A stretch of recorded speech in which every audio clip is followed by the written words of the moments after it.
আসসালামু আলাইকুম, সবাই কেমন আছেন? তো আশা করি সবাই অনেক ভালো আছেন। আমি আল্লাহর অশেষ রহমতে ভালো আছি।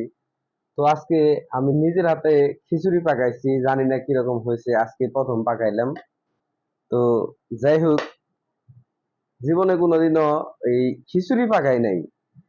তো হঠাৎ করে স্বপ্ন আজকে বলতেছে, মানে আমার ওয়াইফ বলতেছে যে আজকে একটু খিচুড়ি যদি পাকাইতে তুমি, জীবনে তো আমি সবসময় পাকাইয়া তোমারে খাওয়াইলাম, তো আজকে তুমি একটু পাকাইয়া খাওয়াও। তো দেন আমি যা করার ডাল চাল দিয়ে খিচুড়ি টিচুড়ি রান্না করলাম।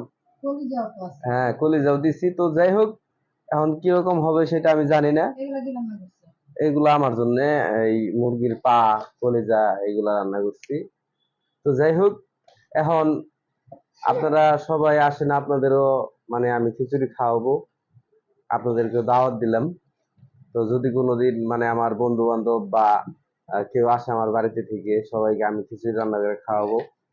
তো সবাই অনেক ভালো থাকেন, ঠিক আছে? আর সবাই আমার জন্য দোয়া করেন।